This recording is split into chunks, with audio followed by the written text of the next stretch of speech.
Hello and welcome to Original Soundchat, where video game music is a work of art. On each episode, it's our goal to help you learn about 2 soundtracks from the world of games, as well as the people, stories, and critical tracks behind them. My name is Joe DeVader. And I'm Peter Spezia. We're brought to you by Anonymous Dinosaur and Rhymes with Asia. It's time to appreciate great OSTs and the games they come from without getting too bogged down in music theory. Up first this week for our 2 games is 1993's Gunstar Heroes, pushing the 16-bit Sega consoles to their absolute limits with run-and-gun co-op gameplay, weapon combination options to try, and massive 3D modeled bosses. Following that is the wacky game about being a totally 100% normal dad, where nobody suspects a thing, 2014's Octodad, Dadliest Catch. It's all about wacky physics this week, whether it's the uncontrollable limbs of Octodad, or the rather bold things that Treasure was doing back in 1993 for Gunstar Heroes on Sega Genesis, Mega Drive, whatever you call it. Joe, how are you doing? What are you playing? How are things going? Everything's going pretty alright. I actually haven't played anything substantial since last time we recorded. I did start finally giving in to the weird VTuber craze, and I watched some videos of VTubers playing video games, including Korone, the dog that everybody knows. Yes. Ikum Bokum girl. Yes. I watched her. She did a stream where she played Super Mario Brothers, where she was only allowed to speak English. And she doesn't speak very good English. And it's super endearing, and I love her dearly. And I realized upon watching that, I've never finished Super Mario Brothers. Like, I've never just played the whole thing. So I went and did that on Nintendo Switch Online because there's save states, and I didn't use any warp zones because I wanted to see all the levels. And so, yeah, for the first time in my life, I actually went and finished Super Mario Brothers. Congrats. I still haven't done that either because I'm terrible at those games. I'm actually still working through Super Mario World in the same way on Nintendo Switch Online there for Super Nintendo. But I finished Assassin's Creed Unity as my scary but not so scary game this time of year. It was just about as disappointing as I was expecting. Granted, I never went back to it after the initial tech problems at launch because it wasn't really grabbing me, and I feel like playing the game felt better than I remember it. But then the main story missions weren't much to write home about. There were still all those issues I mentioned last time, and then the game builds up to this narrative climax and then just kind of ends with a whimper. You could really tell it was at a time where they just didn't know what they were doing in the main modern day Assassin's Creed story, and that was a little disappointing on my end. But it was neat to go through, but just that ending, not great. And then the news today that some Assassin's Creed games aren't coming over to PS5 somehow, and Assassin's Creed Syndicate, which we've talked about on the show, is not one of them. And that makes me real sad. It's all the 2D ones, and then Syndicate is the only 3D one on the list. And there's nothing with Syndicate that I can think of that'd be like, oh, well, that's going to be a real problem. It needs something specific on PS4. It's going to be fine going from Xbox One to Series X and S, so I don't know. But yeah, so that's my concerns about Assassin's Creed Unity. Let's talk about some composer follow-up news, though. The composers we talk about on this show, they're still making great things, doing great things, like Revo, who's working on Bravely Default 2. But that game won't come out for a little while longer. Bravely Default 2 launching on February 26th, 2021 for Nintendo Switch. They were aiming for it to be a 2020 release after revealing it at 2019's Game Awards, but slight push into 2021. That's honestly probably for the best. Yeah, I've heard some people cautiously optimistic. They put out a video about what they're improving / the feedback that they're acting on from the demo, because I remember hearing that demo was not great. So people are cautiously optimistic about it, and I think it's probably, I agree, it's a better idea to not release it in 2020 if it ain't ready to go yet. Meanwhile, Watch Dogs Legion is out now. Music by Stephen Barton. We talked about Watch Dogs 2 last week. That was why we talked about Watch Dogs 2 last week. But look, we're entering the crazy month of November, and some stuff's just not going to be on the same week that the game comes out. Yeah, especially when we try to do our weird semblance of talking next gen with somewhat related titles. It's just going to be a mess.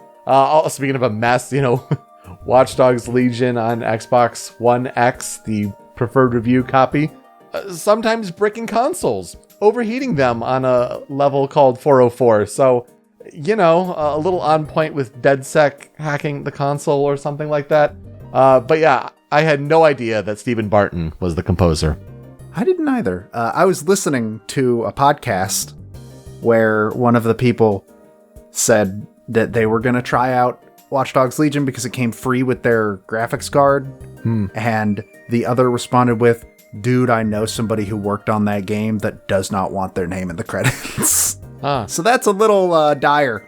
Yeah, it's not doing too hot on the Metacritic, like high 70s. Could be better. I don't know. Grant Kirkhope announced that he's working on a Banjo-Kazooie remix album. So that's always neat, him revisiting his old stuff. More Banjo-Kazooie stuff, as Megan McDuffie, who we talked about for her work in River City Girls, she released a vocal remix of Mad Monster Mansion from Banjo-Kazooie. And you're playing Banjo-Tooie for Smasherpieces, your other podcast. Sure are. I believe it's like one of the big anniversaries of Rare. I don't remember which one this month, so it's very fitting that we hit Banjo-Tooie in this month specifically. And I'm very much looking forward to a Grant Kirkhope remix album, and that Megan McDuffie remix is so good. Meanwhile, Materia Collective released Otherworld, a tribute to Silent Hill. It contains 43 remixes and covers by various artists. It is available for purchase on their Bandcamp. That is materiacollective.bandcamp.com. I haven't bought it yet, but boy, do I plan to, because I love me some Silent Hill music. And definitely excited for different takes on that. Absolutely. Finally, Bear McCreary announced that he did the score for the new Vince Vaughn horror comedy Freaky. The film releases November 13th. Wherever you can get films these days, I guess, in these dark times. Don't go into a theater to see this movie if it's only in theaters. I didn't actually check if it was coming out digitally or in theaters, and if it's going, don't go to theaters. Don't go to theaters. That's my 2 cents. Plain and simple.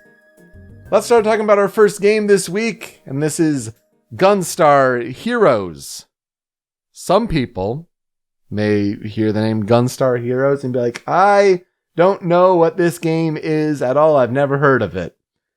Well, it's from a developer called Treasure. And Treasure started with a small group of people who were working on this game project at Konami. But Konami didn't really want to embrace their original game ideas, and they wanted instead to rely on sequels to their franchises like Castlevania and Teenage Mutant Ninja Turtles. So this group of people, this team, quit in 1992 and formed Treasure to see their project through. Treasure over the years would ultimately grow a cult following, thanks to the release of games like Mischief Makers, Sin and Punishment, Wario World, Ikaruga, and their first game, Gunstar Heroes. Gunstar Heroes was released on September 10th, 1993 in Japan for Sega Genesis, or Mega Drive, if you're from the part of the world that calls it that. September 1993 was apparently the release date for the rest of the world. Then there was a Sega Game Gear version that released on March 24th, 1995 in Japan. There's a 3D Classics version of the game when Sega 3D Classics was a thing on Nintendo 3DS that released in 2015. There was apparently also like an Xbox 360, PS3, Wii version in 2009 when Sega was putting like, oh, here's some older games on these current systems.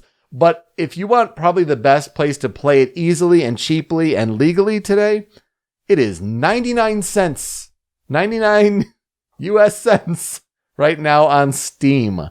So you get a PC version of Gunstar Heroes. Of course, it's included in a big Sega bundle that often goes on sale or is slash. But if you just want the game by itself, 99 cents for what we're talking about today. Obviously, as I said, developed by Treasure and published by Sega. Gunstar Heroes is a 2D side-scrolling run-and-gun shooter. You run through different stages that are swarmed with enemies, and you're mowing them down with your weaponry. And then at the end, you take on a big 3D modeled boss. You also have local 2-player co-op as an option. Basically, think of it like Contra on steroids. And if you want a comparison to a modern game, I think Cuphead is not a bad comparison. Obviously, the animation style's very different, but if you want, the running around, the shooting your gun, so to speak, and taking down enemies and big bosses, I think Cuphead's a pretty accurate assessment. So you have different options as you start Gunstar Heroes. You have either a free or fixed firing stance, basically whether or not you can move while you're firing. And then there are 4 basic weapon types. There's Force, which is a powerful full auto shot with a high rate of fire. There's Lightning, a straight shot that can go through enemies and physical obstructions. Chaser, which homes in on enemies. And Flame, a flamethrower style shot that is very effective at close range. And you may think, okay, 4 options, fine. Here's the deal. You have 2 weapon slots at your disposal. So you can combine these 4 options with drops, pickups, whatever, in any way that you want.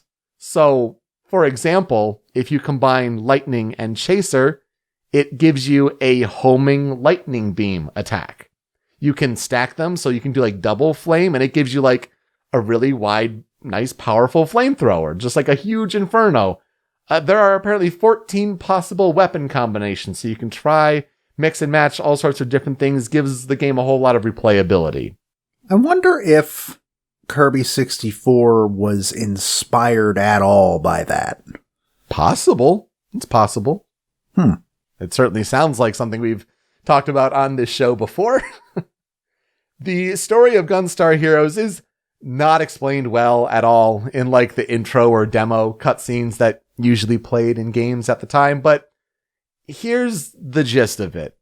The evil empire, led by General Grey and his M-Bison-like underling, Smash Daisaku, want to collect 4 special gems to revive the evil god of ruin, Golden Silver, who is sealed away on the moon.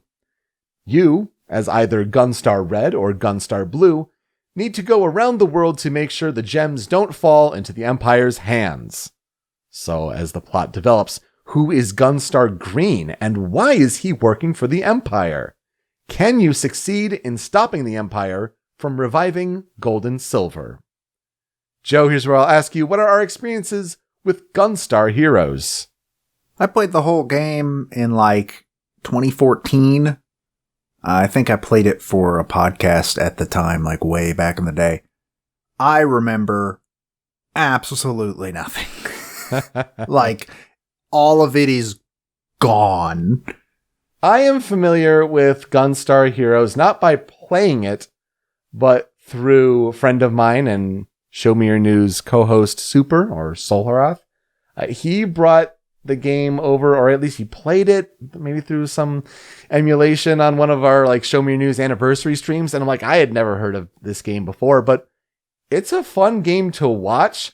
I can only imagine playing it because I'm terrible at run and gun games. I'm so bad at Cuphead. I just struggle with the focus on but make sure your weapons are hitting the boss and all that, but also dodge all of these attacks. I'm just not good at it. But it's an intoxicating game to watch. It has so much energy, style, flair. The music is great, so why we're talking about it. But there's also something interesting of how the health, not only for yourself, is represented by a number, but the bosses is represented by a number as well. Usually it's in the thousands or whatever. And as you attack the boss and have it decrease, the numbers at the top of the screen, and it's dwindling down. And so there's something cathartic about get that number to 0, beat the boss. And to watch someone do it, much less, the co-op action for the game, it's a special game. And it's one where it's been a while since I've talked about an older game on the show. Let's dig back. Oh, Gunstar Heroes. I feel it's you either know this game and love it, or you've never heard of it before. It's like one or the other. Except in your case, Joe, I guess where you played it and then it's boop out. Yeah, I can't think of a single other game where I remember nothing. Nothing. Well, Gunstar Heroes was Treasure's first game project. The one they really wanted to make. And so when they left Konami and they were trying to find a new publishing partner and they landed with Sega, when they first presented their design documents for the Gunstar project, Sega did not grant them approval because Treasure was missing a proven track record. So instead, Sega contracted Treasure to develop McDonald's Treasure Land Adventure, which was a game that came out in 1993. Several months into development of McDonald's Treasure Land Adventure, Sega said, okay, you have our approval to start working on your original action game, which by then was under the working title Lunatic Gunstar. What a place to come from. Yeah, from McDonald's to what you really wanted to make in the end. So at the time, Treasure was made up of 18 people, and about half of those were working on that McDonald's game. So the core team behind Gunstar Heroes consisted of 6 people. 2 programmers, 2 graphic designers, a music composer, and a sound effects programmer. There wasn't really a game design person on the team, as game design and planning was really done by everyone. It was an all-hands-on-deck effort there. The programmers were just coming off of 1992's Contra 3: The Alien Wars for Super Nintendo for Konami.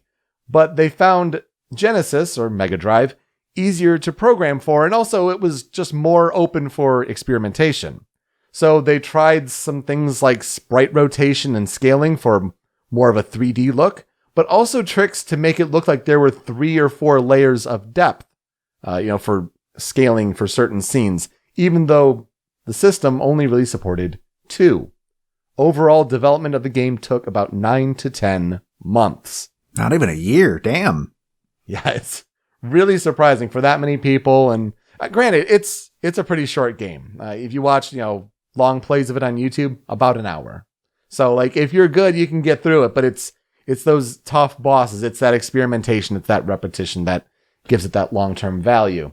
Gunstar Heroes was reviewed very well, with an 87 on Game Rankings for the Genesis version, and an 89 on Metacritic for the 3DS version. It is generally recognized as one of the best games from the Genesis or Mega Drive era, especially on that system, granted, Sonic games aside, but it's also noted as one of the best local 2-player co-op games of all time. Treasure is renowned for packing creativity, weirdness, and a tendency toward completely absurd levels of action, as one reviewer noted, and that's kind of what they carried forward, and it all started with Gunstar Heroes. The game widely performed expectations because, let's be honest, Sega didn't really seem to have much in this upstart Treasure team. The game in total shipped around 70,000 copies in Japan and 200,000 overseas.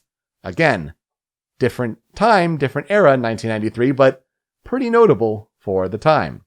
It was noted by Electronic Gaming Monthly as the best action game of 1993, and I didn't know that a sequel was released for the Game Boy Advance in 2005 called Gunstar Super Heroes. One of the things they added was a super move that charges and builds over time.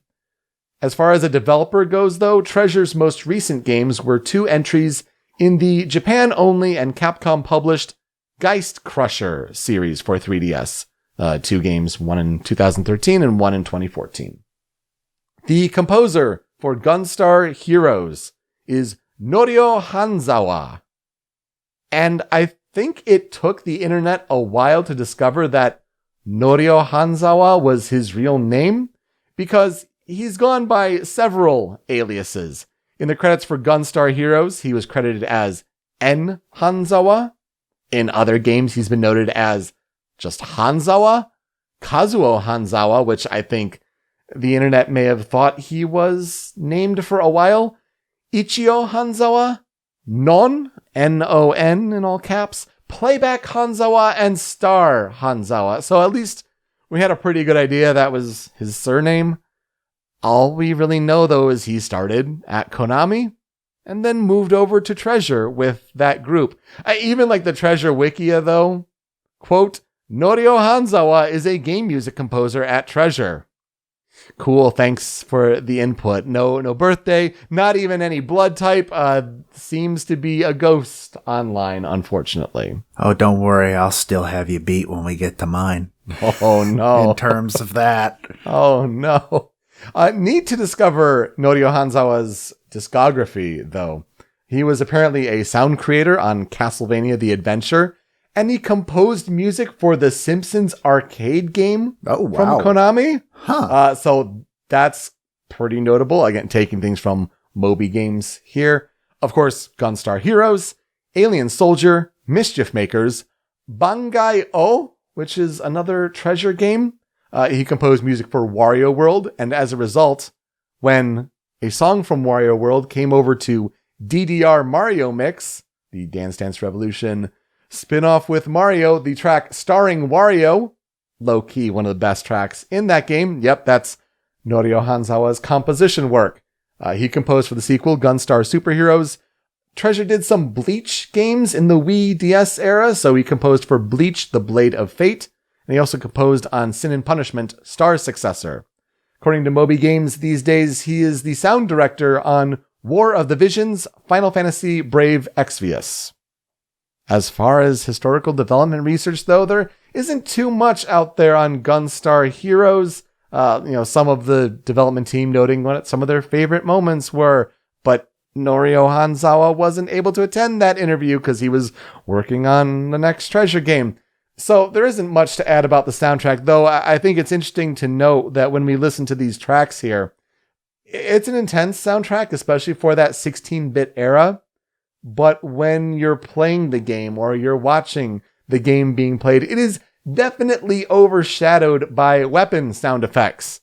Guns firing, enemies exploding. It's a lot. So when you're playing the game, sometimes it may feel like it's covered up, but I think it'll be good to listen to the tracks on their own here. So let's get into those 5 critical tracks for Gunstar Heroes. And we'll start with the opening, Legend of the Gunstars.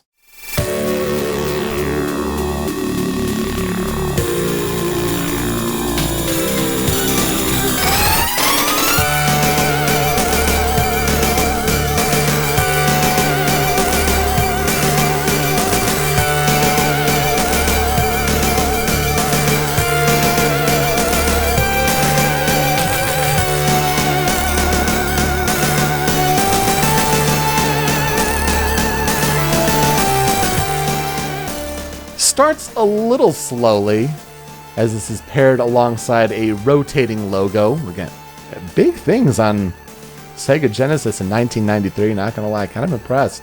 Kind of starts a little slowly, but it's something that, gets players, especially those who are familiar in the game, right back into it. And then it goes into this march-like beat that I think really just prepares you for the frenetic action ahead. It was either this one or the stage select music, which is much more of a higher intensity. But I feel like this one is a little more iconic when you're talking about like the title screen of this classic Genesis game. It's definitely not the kind of song I expected to hear. I'll be real, though. Like, a march is not... Obviously, the sound font, that is a Genesis sound font. Oh, yeah. But, like, I did not expect the sort of slower march style. Yeah, and I feel like, if anything, it kind of shows, like, there is a range of sounds here. There's a range of music tracks here, because... Oh, don't worry. When we get into the next track here, number 2 on their Critical 5, we're right into Genesis action stage feel. This is Military on the Max Power.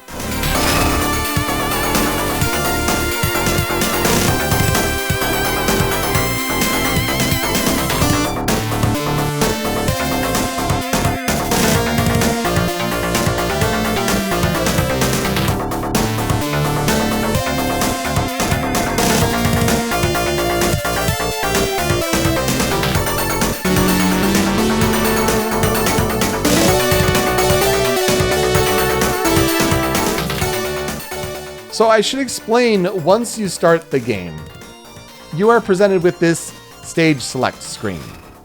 And you have 4 stages. You can tackle these stages in any order that you want. It's very Mega Man-like in that way. But people generally refer to these stages based on selecting them from left to right. And I feel like that's probably what most people would do. So this is generally considered stage 1 of the game. When you're there with this professor kind of character, your Dr. Light, so to speak, in a way, explains that stage 1 is the ancient ruins. Pink's mining machine dug up a gem. So Pink is one of these antagonists in the Empire that you have to defeat. And no, they found a gem there. Take the gem back from the Empire. I feel like this is the most Sonic the Hedgehog-like song, especially in this collection of songs we pulled together for the Critical 5. It just feels like what you'd expect from a Genesis kind of action stage, but turned up a little bit more. I think, Gunstar Heroes goes a little harder than you'd expect. I mean, that 90s bass line, though, like that Genesis bass line sound, so good, so intense. And I feel like it's just a great introduction to how the music sounds, at least like when you're in gameplay, how this soundtrack is going to support the gameplay, especially when most players will select this as their first stage.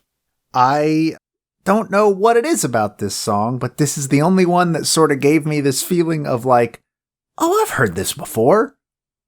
I don't remember anything about where I heard it, but I've heard this before. It's good. Yeah, I think I agree. It's the most Sonic-like of all these songs. I could definitely hear it in like Sonic 2 or something like that. Well, I'm glad that it stood out to you. That's a good indication that even if you forgot so much, you remember this one. Though I wonder if you remember the next one as well. Number 3 on the Critical 5 is Theme of Seven Force.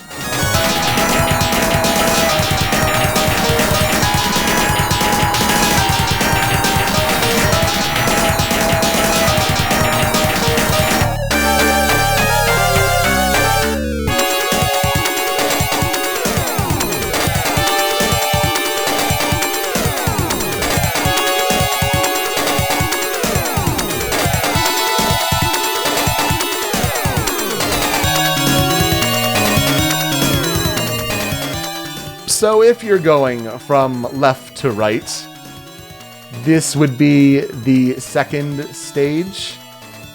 And as you get to the boss of stage 2, this is a battle against Gunstar Green, who has taken his place in this mech that the Empire controls called Seven Force. And it's a mech that changes into different animal forms that do all these weird rotations and stuff like that. It's one of the more visually impressive bosses in the game. Not the most, but it's pretty visually impressive. But it's also pretty hard as nails because it's a 7-stage boss in what may be stage 2 of the game. You could pick this level first, and this is your first boss.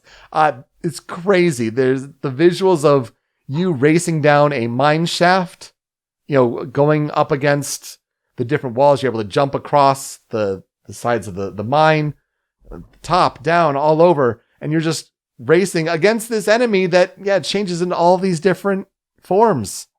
If I were playing it, that'd probably be like, I can't do this. I'm done. Thank you. I'm sure a lot of people got stuck here. Yeah, that sounds insane.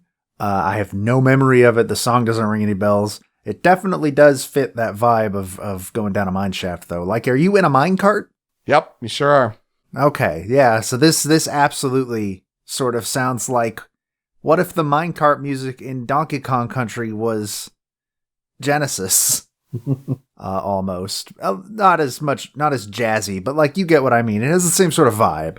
But yeah, as far as the music goes, I mean, this da da da da da da da da da, you kind of hear a little bit in the clip. I mean, it's more pronounced at the very beginning of the piece, but that's like the main motif for this one. And it's like, it's just this runaway feeling, and against this big 7-force boss threat. Number 4 on the Critical 5 is probably what I remember the most from watching Solharath play Gunstar Heroes. This is Dice Dance Days.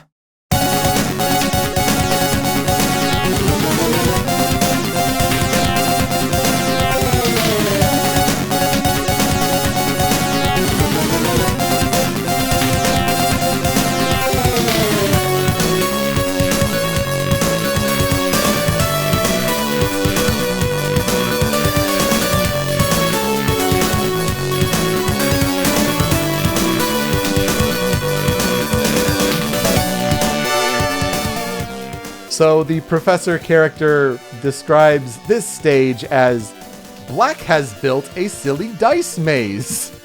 How threatening. Boy, if that isn't a interesting description. It's all about the intro, though. Because let me describe this here for you. You're on basically a board game layout. And you have to grab and throw this die. And whatever the die lands on, you move your character, so on and so forth. You can either get items, you are against like a mini boss battle. It is very Banjo-Kazooie-like in a way, except, you're not answering trivia questions. That's Banjo's thing. But the layout of a board game, and you can move, certain spaces. And, the last space at the end is go all the way back to the beginning. Oh, that's cruel. But that little intro is, you're coming back to the board game from wherever you've gone to, mini boss fight, whatever. And it's one of these little earworms that's like, oh yeah, I definitely remember this song when I was watching Solharath play it. Hearing the description, that definitely rings a bell. I think I remember that. But I think when you say last spot is go back to the beginning, I'm pretty sure that happened to me when I played, because that absolutely rings a bell. I mean, again, the song doesn't ring any bells, but like, this doesn't feel like a board game song. It feels a little too high energy, but like, then again, I mean, it's a high energy game, so I guess that makes sense. Yeah, it's definitely one that I needed to put here, because I'm like, oh yeah, this visually and just as far as the sound goes, it's one of the things I remember most about it. And then we get to the final boss for number 5 on the Critical 5 for Gunstar Heroes. This is Theme of Gold and Silver.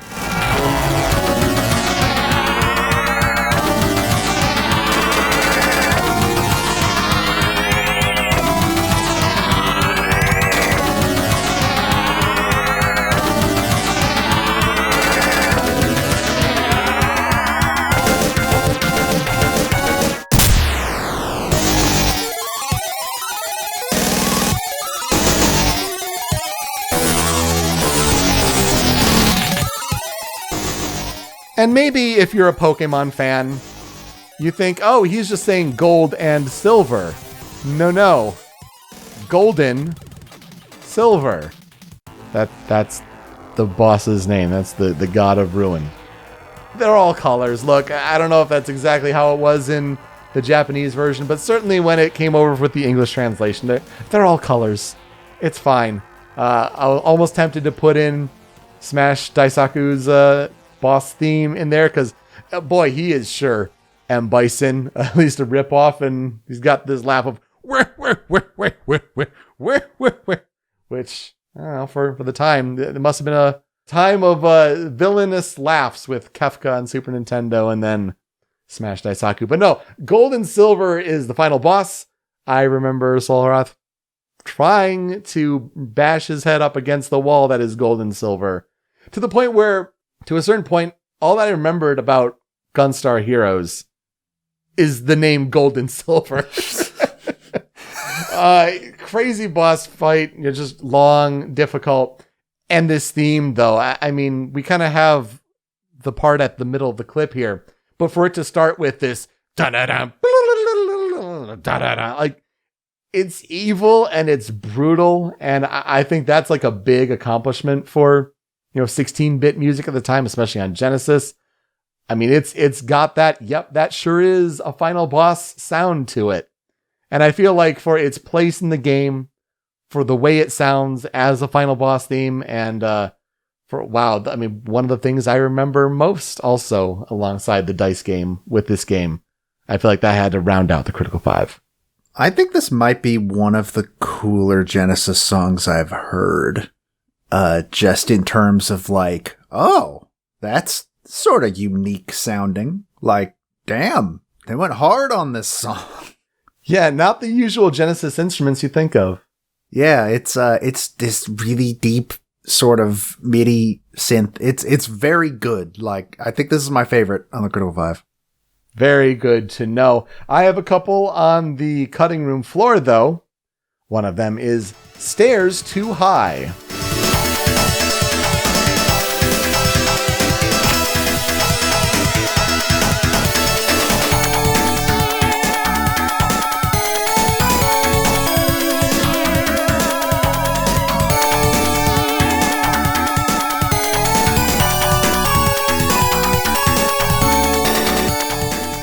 This is the theme for Stage 3.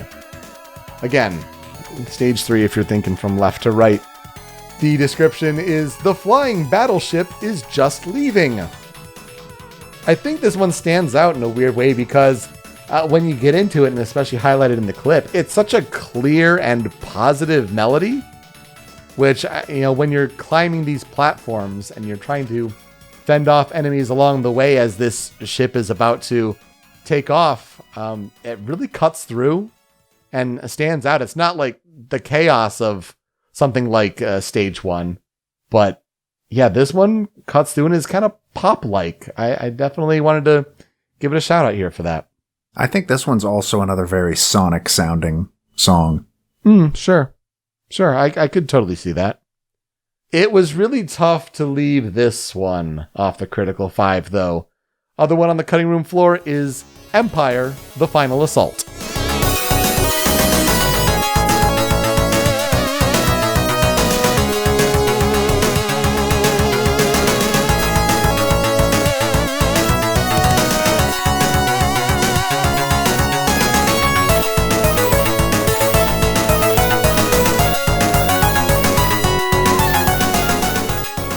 So you've cleared the 4 stages, you've gathered the gems, but oh no, the damsel in distress, Gunstar Yellow, has been kidnapped.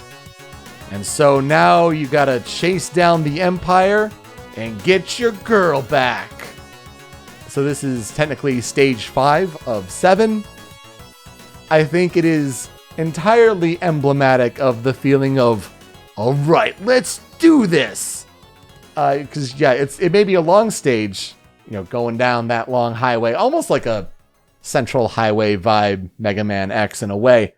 But yeah, it's got that driving energy that like you're not going to be stopped. You gotta hunt down the Empire and get this done. So I feel like there are a lot of people who are like, oh, this is the best song on the soundtrack, and I think it's really cool. It stood out for sure. But also I feel like it may be tied a little bit to nostalgia. And maybe if I played it, if it was a game from my youth, I feel like I'd had to put it on the list. But here it is on the cutting room floor. I'm sorry. This is, funnily enough, the other song where I heard it and went, oh, I've heard this before. Only 2 songs where my memory actually worked. Because this melody feels very familiar. I'm pretty sure I've heard this one before. Yeah, it wouldn't surprise me. I just thought the Critical 5 that I pulled together there, at least especially when I watched it again recently, a full long play of it, like those were the ones that stood out, and I felt like narratively were kind of putting a bow on it, but this one was definitely a real good one as well. So what will I never forget about the game? I've mentioned several times, I'm watching my friend Miles, Super, Solharath play this game. My introduction to it, certainly. Also me knowing that you can offer that I can play co-op, but I'm going to be terrible and just drag you down. So I will just watch. But it's such a cool Genesis game, and I feel like one that there are some who are diehards for this game for sure. But it's also one that you think of the Genesis, the Mega Drive, you think, oh yeah, Sonic games. And then this one is like, what? What's Gunstar Heroes? So if anything, if I helped introduce the game to you today, I feel like that's an accomplishment.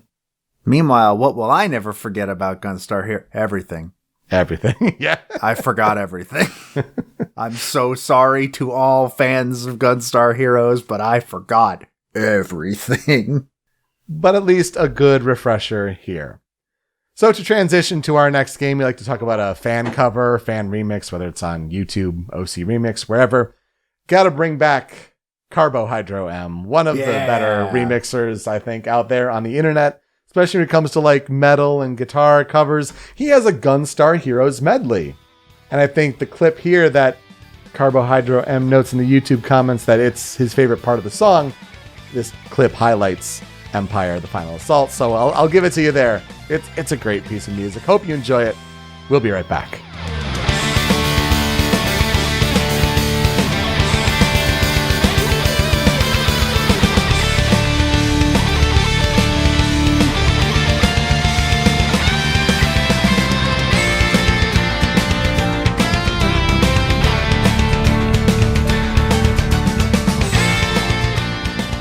All right, let's get into our second game, our goofy physics theme.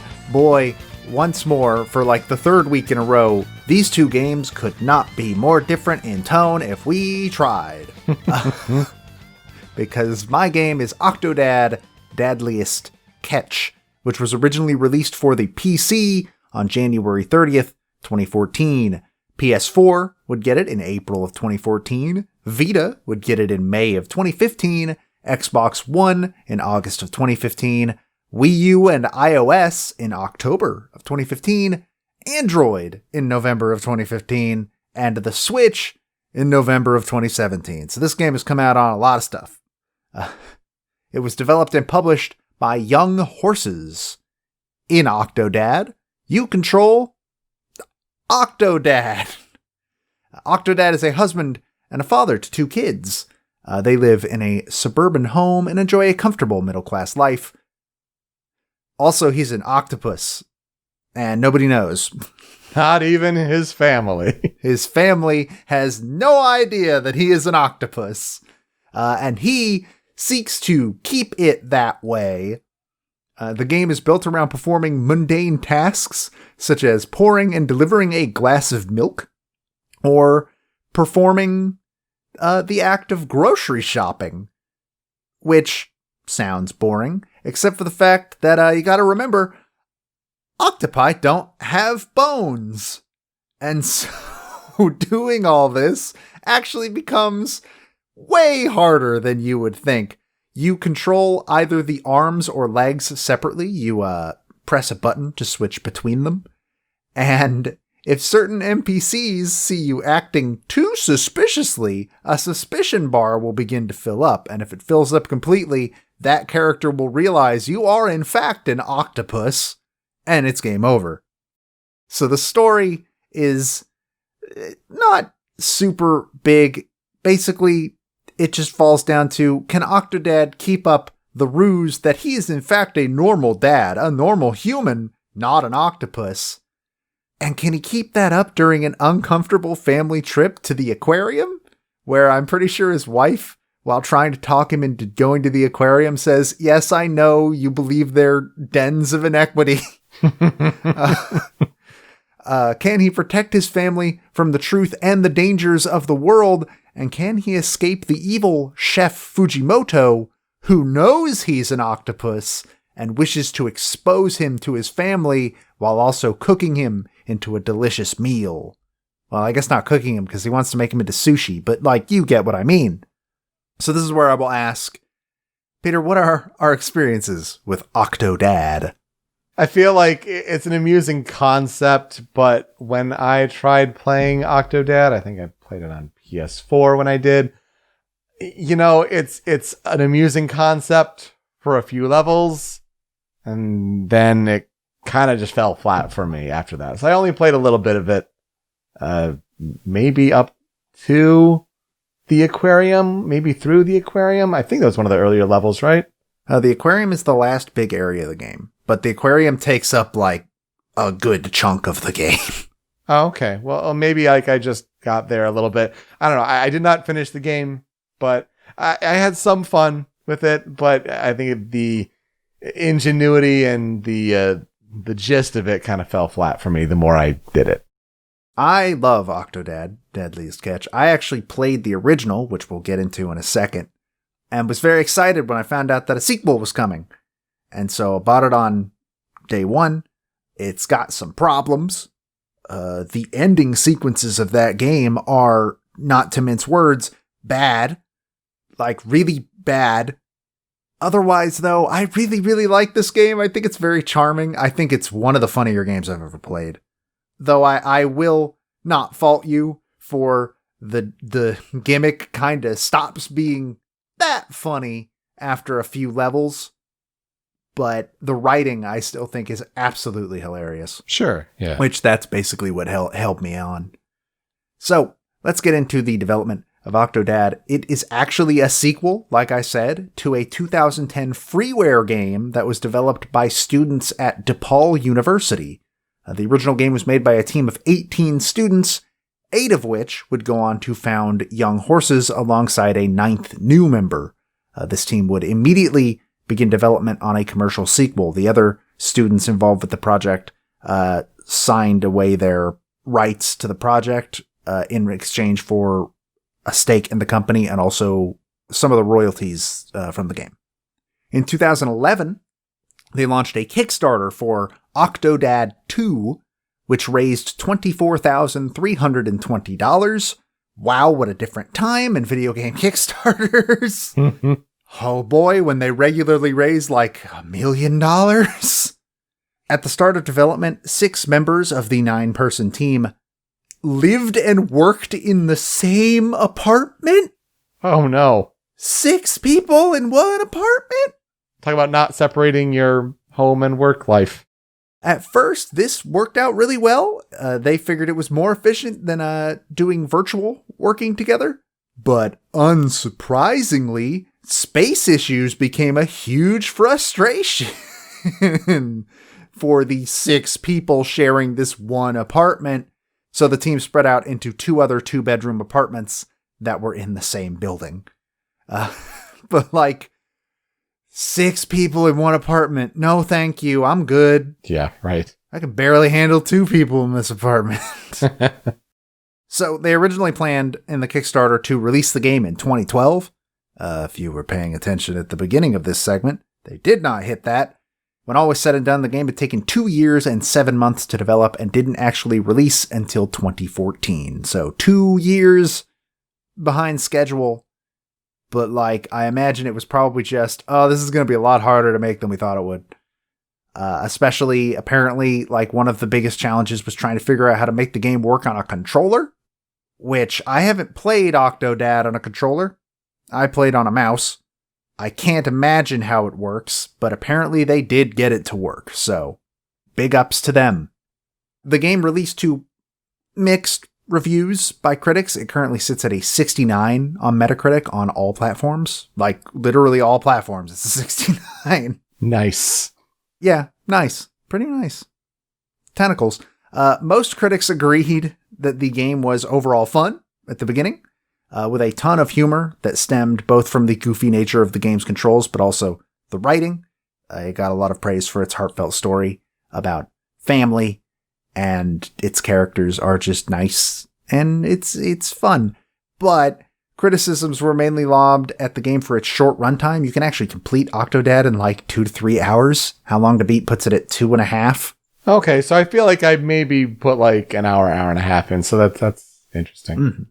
And its later levels actually start to begin to expect skilled and precise play with things like stealth and boss fights, which doesn't make any sense and is why those like last sequences suck, because this game was purposely made to have as little accuracy and precision as possible. And so the game kind of falls apart in the last like 30 minutes. But overall, still, like most critics still overall enjoyed it. The game received free DLC in October of 2014 called Octodad Shorts that featured 2 mini stories. One tells the story of Octodad's first date with his wife Scarlet, while the other is a story made up by his children about him working in a hospital as a nurse and probably killing a lot of people. As of February 2015, the game had sold 460,000 units, which is not bad for an indie title. Young Horse's new game, Bug Snacks, which you might have heard of for being probably a secret horror game. They haven't denied that yet. It releases next week on November 12th on PC, PS4, and PS5. If you have PS Plus, you can actually get the PS5 version for free at launch. So you should jump on that. Even if you're not like getting a PS5 at launch, you can still redeem the game and then just have it for if you do get a PS5 at some point. But that game looks terrifying, and I don't know what to expect, and I'm so excited. It should be interesting. Yeah, can't beat free. That's pretty good. So, the music in Octodad was done mostly by Seth Parker, who was also one of the designers on the game. And congratulations, I just gave you all of the information I could find. Nothing. Even going to look at, like, interviews with him, they're all about the game itself, not about the music. He doesn't have a Wikipedia article. There's no, like, fan wiki article of him. He doesn't talk about himself in any of those interviews. Nothing. There's nothing on him. Man's a ghost. Anyways, in terms of discography, he did Octodad, Dadliest Catch, and as far as I can tell, he is also doing the music for Bug Snacks. As for development research, I couldn't find any of that either, at all. You can buy the soundtrack on Bandcamp at younghorsesgames.bandcamp.com. So, if you like what you hear here, maybe go take a look at that. Anyways, that was a ridiculously short talk about this game because I couldn't find a whole lot. Let's talk about the Critical 5, starting with my favorite song in the game. Starting hard, it's Octodad, Nobody Suspects a Thing. Who's that man with the 8 strong legs? Tried to make me breakfast, but it broke my eggs. Octodad, nobody suspects a thing. Octodad, Octodad.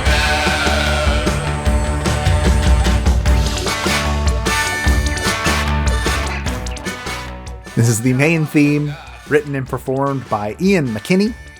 It plays during the opening credits after the wedding scene, which it opens the game. If you've played it, the game opens on the wedding between Octodad and Scarlet. These opening credits are really fun, I think, because they basically, he's falling from the sky, but you have control over him. You can make him flail around and he'll like hit the credits and make the physics objects fly away. It's really fun. And I also just really, really like this song. It's goofy, it's fun, and I think it's perfectly indicative of what Octodad does best, which is just be a funny, goofy time. Oh, yeah. You know, if there's one song you're going to take away from this game, it is this song, and it's so catchy to sing along with Octodad. Nobody suspects a thing. Yeah, He's got a good thing going. Yeah, so it's the song. I think you're right. It's my favorite as well, because even to this day, it's a good earworm. It's so fun. I at first don't think I liked the sort of EQ that's on the vocals. Yeah, they're a little grating at first, but I like once you get used to that, like, oh, this song's so fun. Critical Strike number 2. We're going to get into some area music. It's The Backyard.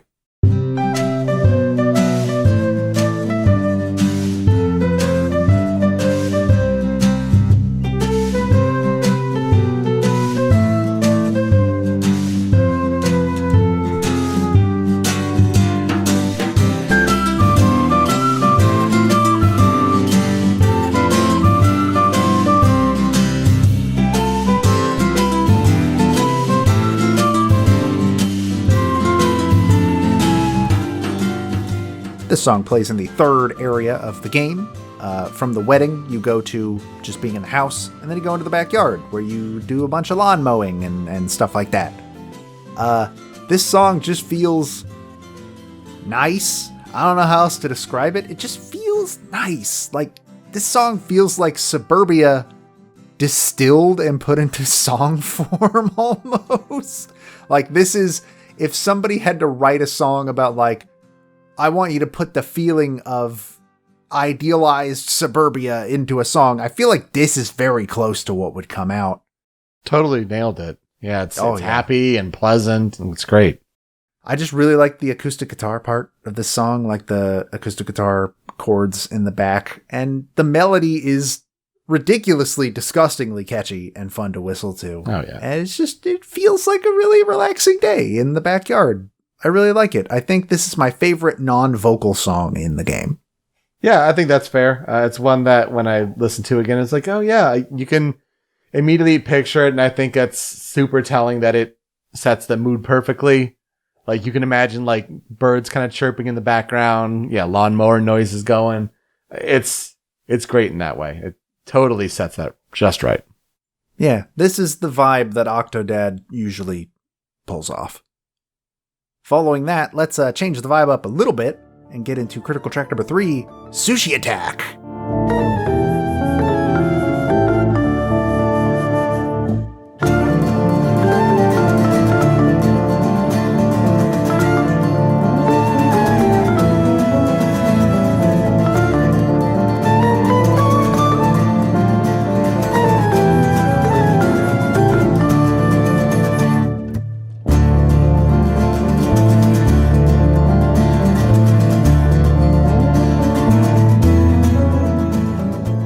The fourth section of the game is a grocery store, Garvison's grocery store specifically. And at the end of the grocery store section, after you do all your grocery shopping, you are lured into the back where Chef Fujimoto shows up and he chases you through this storage hallway where the floor has banana peels all over it and the floor is covered in jam that you stick to if you step in. This is a really weirdly high-intensity version of the grocery store theme in general that still manages to keep that, like, really goofy, cartoony feeling. Like, I really, really dig that it portrays Octodad does not want to die, let's not do this today. And every time I hear the song, I just hear his... it's a fun song. It's neat to hear throughout the piece how it, like, goes through like different layers of like the intensity. Like, it may sound really nice and light, but then it goes to a more intense one where probably, Fujimoto's right on your butt. And then it like goes to one where it's like the melody has dropped away and it's more of the underscore. So it's neat to hear like the different variations in one track. I like that. Though it has a weird sort of Latin flair. Yeah, kinda. Which doesn't really fit the name of the song being Sushi Attack, but hey, what do I know? I didn't write the song. I still like it. Critical track number 4, a character theme. It's Scarlet's theme.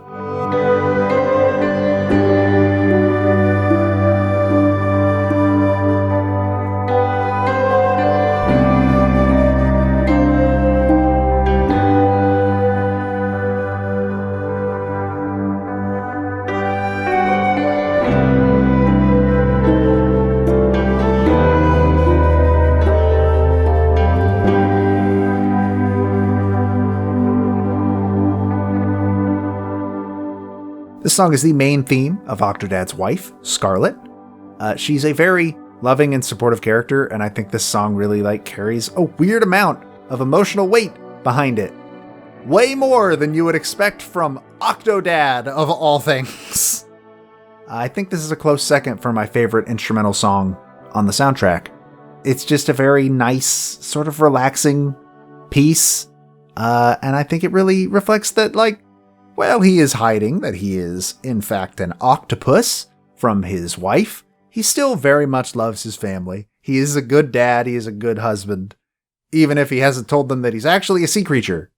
Yeah, it's really strange how subdued and driven by a slow building melody this is. It's totally different than the rest of the songs we've heard so far, but for a character theme for a loving, caring wife through it all, I think that fits. But yeah, it's just good to show the breadth of this soundtrack. Yeah. Anyways, let's take it back to square one, full circle, with critical track number 5. That's Octodad, Barry Gordy Reprise. Nobody suspects a thing.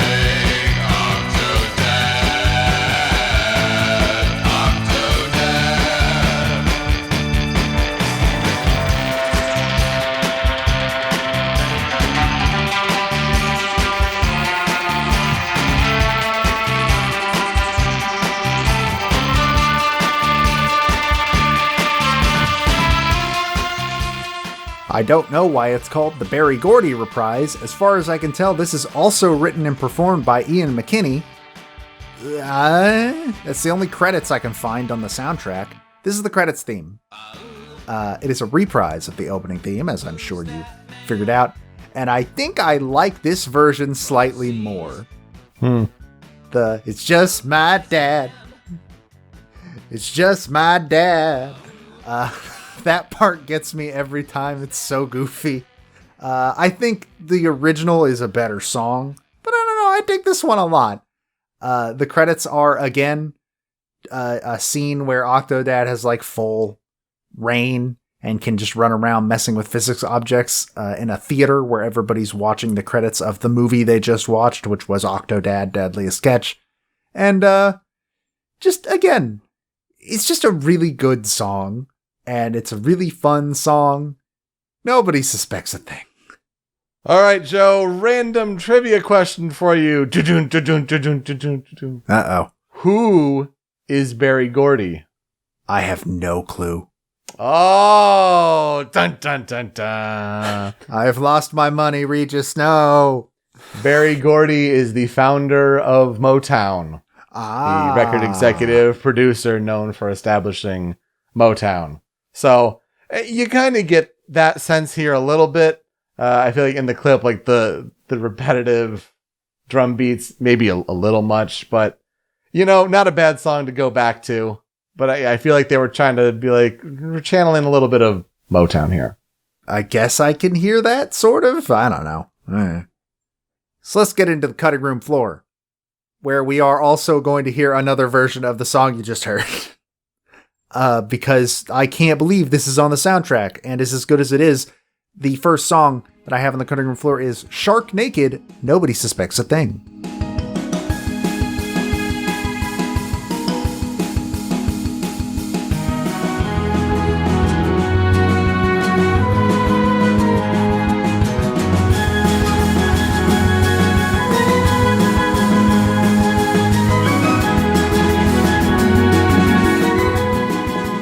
This song is way more hype than it has any right to be, if I'm being perfectly honest.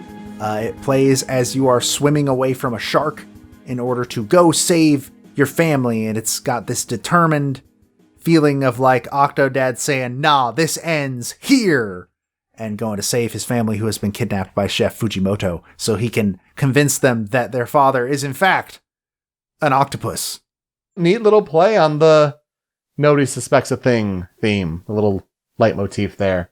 Like an epic version of that song is not something I expected to hear at any point. Right, yeah. But it works so well. And my second song on the cutting room floor, because how could I not include this song? It's Blub Choir.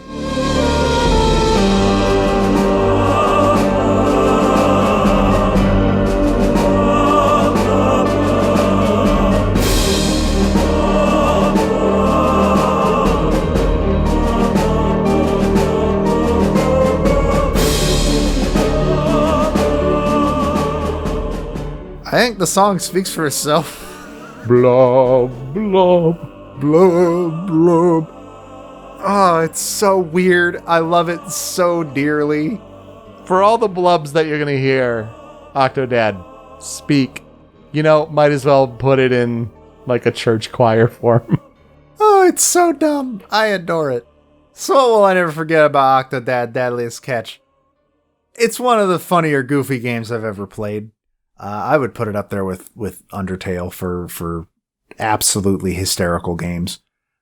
Some of the final challenges in the game, like I said, get really frustrating because they expect precision and skill out of a game that is exclusively built to not have any semblance of precision.